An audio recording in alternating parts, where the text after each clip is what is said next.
जळगाव जिल्ह्यामध्ये गेल्या पंधरवड्यापासून उष्णतेची लाट पसरली आणि त्यानंतर 50 जणांचा मृत्यू झाल्याचं समोर आलेलं आहे। आणि या सगळ्या पार्श्वभूमीवरती जिल्हा प्रशासनानं काही खबरदारीचे उपाययोजना केलेल्या आहेत। या सगळ्याच्या संदर्भामध्ये जळगावचे जिल्हाधिकारी आयुष प्रसाद साहेब आपल्यासोबत आहेत। सर, काय सांगाल? उष्णतेची लाट पसरलेली होती, 50 लोकांचा मृत्यू झालेला आहे, काय खबरदारी घेत आहे शासन? हवामान खात्याने उष्णतेची लाटबद्दल आपल्याला सतर्क केलं होतं। त्या अनुषंगाने विभिन्न प्रकारचे उपाययोजना जळगावच्या जिल्हा प्रशासनाने करण्यात आलेलं आहे।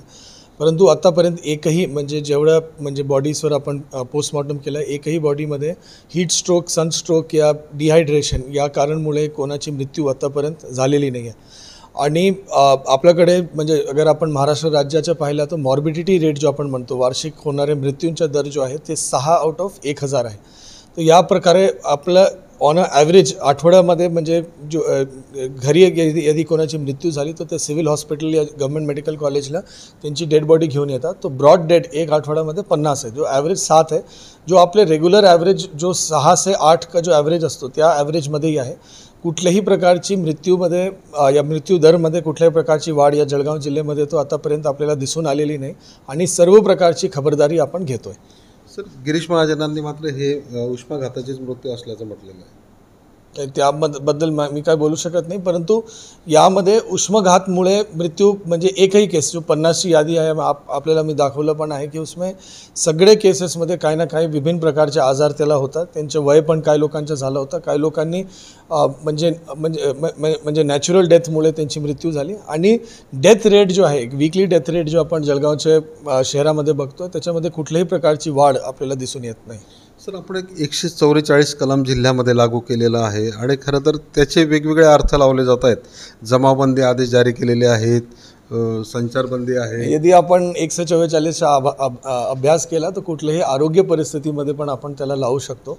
त्या बेर ॲक्टमध्ये त्याचा उल्लेख आहे की आपण आरोग्य परिस्थितीमध्ये लावू शकतो। जमाबंदी एकमेव कारण नसतो, त्याच्यामध्ये आपण कुठल्याही बिहेवियरला प्रतिबंधित करण्यासाठी, प्रिव्हेंट करण्यासाठी आपण त्यासारख्या गोष्टी लावू शकतो। आपल्याकडे विशेषतः 2 घटक करून तक्रार प्राप्त होते। एक आहे की जो कामगारांना दिवसात काम करायला लोक लावतात, विशेषतः रस्त्याचं काम मोठ्या प्रमाणात चालू आहे। विभिन्न प्रकारचे एजन्सीज प्रयत्न करतात की पाऊस सुरू होण्यापूर्वी रस्त्याचं काम पूर्ण करायचं, तर त्या ठिकाणी कामगारांची तक्रार असतो की मला त्या ठिकाणी ते दुपारी काम करायला लावतात। या परिस्थितीमध्ये कुठल्याही कामगारांना दमदाटी कोई करू नये, कुठल्याही प्रकारच्या त्याला एक आधार मिळावा या अनुषंगाने आपण 144 कलममध्ये जो हेल्थ कंडिशनमध्ये कुठले बिहेवियरला प्रतिबंधित करण्यासाठी आपण त्याची एक 144 त्या कामगारांना अधिकार देण्यासाठी केलेला आहे। आणि या अनुषंगाने मला आनंद आहे की प्रत्येक ठिकाणी याच्या अंमलबजावणी जो हाझर्डियस इंडस्ट्रीज आहे आणि जो प्रोजेक्ट साईट्स आहेत, किमान दुपारच्या टाईममध्ये कामगाराला जरा रिलीफ या अनुषंगाने मिळालेलं आहे। तसंच स्कूल्स अँड कॉलेजेस बंद आहे, परंतु कोचिंग सेंटर्स उन्हाळ्याची सुट्टीमुळे प्रत्येक ठिकाणी कोचिंग सेंटर्स चालू आहे।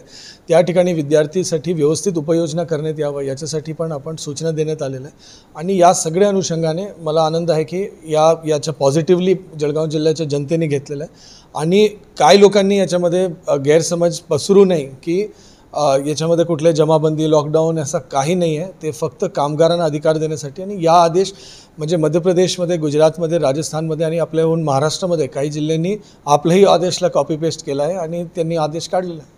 सर, अजून एक आता लोकसभेची निवडणूक मतमोजणी समोर आहे। आपलं एक पत्र प्रशासनाला गेलेलं आहे व आपल्या वरिष्ठांना की बाबा कायदा सुव्यवस्थेचा प्रश्न निर्माण होऊ शकतो आहे आणि एक कुमक आपण मागवलेली समजा। नाही, अजिबात नाही। कायदा सुव्यवस्थेमध्ये जळगाव जिल्हा पोलिसने अत्यंत चांगला काम करून मागचे 2019च्या निवडणूकमध्ये संवेदनशील ठिकाणी इलेक्शन कमिशनच्या निकषानुसार संवेदनशील ठिकाण 36 होते या जिल्ह्यामध्ये। आज पोलीस स्टेशनची संख्या वाढलेली आहे, मनुष्यबळ वाढलेली आहे आणि व्यवस्थित सिस्टमॅटिक काम विशेषतः मागचे 1 वर्षमध्ये इलेक्शनच्या अनुषंगाने करण्यात आलेलं आहे। आणि संवेदनशील ठिकाणी आता 3 वर आपण आणलेलं आहे। आणि या अनुषंगाने आणि अत्यंत शांततापणे आपण स्वतः पाहिलं की अत्यंत शांततापणे जळगावच्या इतिहासामध्ये एकही आंदोलन, एकही तक्रार, एकही वाद कुठलेही न होता आपला मतदानाची प्रक्रिया पार पडलेली आहे। त्याचं कारण आहे की 313 गन लायसन्सेस आपण कॅन्सल केलेलं आहे। दुसरी गोष्ट आहे की आपल्याकडे प्रतिबंधात्मक कारवाई म्हणजे बॉन्ड्स ज्या लोकांना घेतला अवैध दारूपासून, म्हणजे आपलं 107 110चे बॉन्ड्समध्ये आपले जवळपास 4000 लोक आहे. हद्दपारांची संख्या ऑलमोस्ट 50च्या पुढे आहे आणि MPDAची संख्या 75च्या पुढे आहे. आणि हायकोर्टाने पण त्या सगळे MPDAला म्हणजे त्याच्यामध्ये प्रशासनाने जो निर्णय घेतला होता त्याला योग्य ठरवलेला आहे. तर या सगळ्या अनुषंगाने आपल्याकडे जो शांतताची परिस्थिती आहे जळगाव जिल्ह्यामध्ये वाढलेली आहे. आपण जो पत्राचा उल्लेख करताय, आपण रेग्युलर स्टाफ मागणीचा प्रस्ताव आपण पाठवत असतो त्याच्यामध्ये आणि याच्या पत्राचा मी जरा बॅकग्राऊंड देतो. आपल्याकडे काय परिवेक्षाधीन अधिकारी म्हणजे MPSCमध्ये सिलेक्ट झालेले परिवेक्षाधीन अधिकारी आहे, त्यांची नियोजन विभागीय आयुक्त कार्यालयाच्या माध्यमातून होतो की त्यांची म्हणजे नियुक्ती कुठल्या ठिकाणी राहणार आहे, ते काय काम करणार आहे, त्याची काय प्रशिक्षण राहणार आहे. तो काउंटिंगच्या दिवशी त्यांनी काय काम करावं या अनुषंगाने त्याला जबाबदारी देण्यात आलेली आहे. आणि याच्या पद्धतीने कोण त्याला बाहेर पाठवलं आणि अर्धवट त्याचा अर्थ काढण्यात आलं की हे जो 3 ट्रेनिंगमध्ये अधिकारी आहेत त्याला ड्युटीज देण्यात येत आहे. तो वो म्हणजे लॉ अँड ऑर्डर वगैरेची ड्यूटी अजिबात नाही आहे. ते क्राउड मॅनेजमेंट जसे काउंटिंग सेंटरचे बाहेर क्राउड होतात, मीडिया सेंटर आहे जो आपल्याला सांभाळायचं आहे, तर यासारख्या ड्युटीज म्हणजे विभागीय आयुक्त कार्यालयाकडून जो अधिकारी आहे त्यांनी त्या ठिकाणी आदेश काढलेला आहे. याची गैरसमज निर्माण करण्याची तो म्हणजे मलाही आश्चर्य वाटतं तो, परंतु या अंतर्गत पत्र याला म्हणजे पत्राची कॉपी आपल्याला इमिडिएटली देतो. कारण असं सांगितलं जातं की फक्त राज्यभरातनं जळगावमधनंच कायदा सुव्यवस्थेचा प्रश्न निर्माण होऊ शकतो आणि त्यासाठी हे पत्र देण्यात साहेब, अगर कायदा व्यवस्थेचा प्रश्न निर्माण होणार आहे तर पोलीस विभाग त्याच्यामध्ये व्यवस्थित बंदोबस्त लावणार आहे. परंतु मी आपल्याला जिल्हा दंडाधिकारी म्हणून स्पष्टपणे सांगतोय की कुठलंही असा इनपुट कुठेही उपलब्ध नाही आहे. या ट्रेनिंगच्या अधिकारीला काही ना काही नियुक्ती म्हणजे अपर जिल्हा म्हणजे अपर तहसीलदारचे एक्झिक्युटिव्ह मॅजिस्ट्रेट वगैरेचे अधिकार देऊन त्याला काही ना काही काम देण्याचा विषय. पण सगळ्या राज्यभरातनं यायला पाहिजे होते असे पत्र. नाही, तर ट्रेनिंगसाठी ते पाठवत असतात. काही म्हणजे रेग्युलर गोष्टी आहे. म्हणजे राज्यभरात गेलं असेल, फक्त आपल्याकडे या विषय बाहेर गेला असेल. मला जळगावचं पत्र आल्याची माहिती, जळगावचे पत्र पत्रकारांच्या हातात गेलं असेल, बाकी मला नाही वाटतं की कुठलेही. आणि मी आपलं अगदी फ्रँकली सांगतो की जळगाव जिल्ह्यामध्ये फार सिस्टमॅटिक काम तुम्ही बघता, गन लायसन्स, प्रिव्हेंटिव्ह ॲक्शन्स, बंदोबस्त, आणि ह्याचा परिणाम आपल्याला दिसतोय की बॉडीली ऑफेन्सेस. आपण पोलीस अधीक्षक साहेबांशी पण बोलताय की बॉडी ऑफेन्सेस जो आहे जसे मर्डरचे केसेस आहे 2022मध्ये जळगाव शहरमध्ये ते म्हणत होते की 13 होते, तो आता 3पर्यंत गेला आणि यावर्षी त्याच्यापेक्षा कमी होण्याची शक्यता आहे. तो आपला प्रयत्न आहे की व्यवस्थितपणे प्रिव्हेंटिव्ह ॲक्शन व्यवस्थितपणे सिस्टमॅटिकली करण्यात आलेलं आहे. अवैध दारूवर काम करण्यात आलेलं आहे. तो आज की डेटमध्ये सुरक्षा सुव्यवस्थाबद्दल प्रश्नही नाही आहे. और ये ट्रेनिंग टाईममध्ये 3 लोकांना म्हणजे अगर तुम्ही आदेश मी दाखवतो तर ट्रेनिंग टाईममध्ये 3 लोकांना काय जबाबदारी देण्यात आली आहे की तुम्ही काउंटिंगच्या दिवशी हे काम करायचं. याच्यामध्ये काय म्हणजे मला लक्षात येत नाही की याच्याबद्दल विषय काहीतरी आहे. सर, दुसरा एक प्रश्न आहे की आता हे आपण बघितलं की काही निराधार बेवारस लोक मृत पावल्याचं पाहायला मिळालेलं आहे. पुढचे मरण पावू नये किंवा त्यांना काही इजा पोहोचू नये म्हणून आपण काय खबरदारी घेतली आहे? याच्याबद्दल व्यवस्थित आपण खबरदारी घेण्याचा प्रयत्न करतो आहे. नंबर 1 याच्यामध्ये आपलं नियोजन आहे की आपण पाहिलं की शेड नेट्स आपण लावलेलं आहे विभिन्न ठिकाणी. ते एक महत्त्वपूर्ण काम जिल्हा प्रशासन, जिल्हा पोलीस विभाग आणि महानगरपालिकाच्या माध्यमातून करण्यात आलेलं आहे.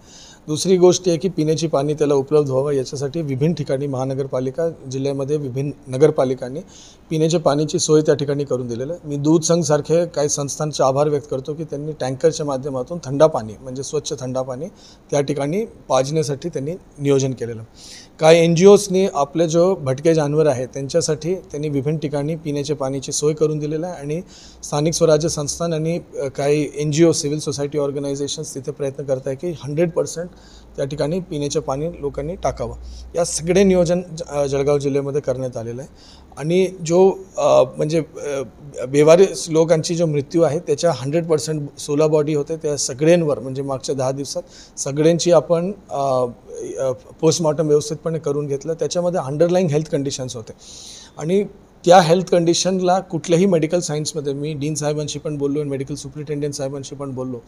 मेडिकल सायन्समध्ये हीटमुळे ते ट्रिगर होत आहे असं कुठलेही म्हणजे कॉझॅलिटी आपण त्या ठिकाणी करू शकत नाही. तो यामध्ये म्हणजे आपण त्यांचे पोस्टमॉर्टम केलेलं आणि त्यांचा जो DNA सॅम्पल वगैरे कलेक्ट करून त्याला पोलीस विभागाने त्यांच्या हे केलेलं आहे म्हणजे क्रिमेशन केलेलं आहे. तर या सगळ्या गोष्टी आपण व्यवस्थितपणे करतो. काही निवारा केंद्रात आपण स्थलांतरित केलेलं आहे परंतु त्या ठिकाणी लोक थांबत नाही. मनपा आयुक्त स्वतः तिथे जाऊन आले, माझे पण अधिकारी त्या ठिकाणी जाऊन आले, परंतु त्या ठिकाणी लोक थांबत नाही. हा एक मेजर तक्रार आपल्यासमोर येत आहे. तर हे होते जळगावचे जिल्हाधिकारी आयुष प्रसाद. त्यांच्याशी आपण सविस्तर बातचीत केलेली आहे विविध विषयांवरती आणि त्यांनी सांगितलेलं की जळगाव जिल्ह्यात कोणत्याही कायदा सुव्यवस्थेचा प्रश्न नाही. ही तर रुटीन बाब आहे की निवडणुकीच्या काळामध्ये जास्तीचे कर्मचारी बोलवले जातात आणि तसाच तो एक भाग असल्याची त्यांनी प्रतिक्रिया आपल्याला दिलेली आहे. चंद्रशेखर नेवे, ABP माझा, जळगाव. ABP माझा, उघडा डोळे बघा नीट.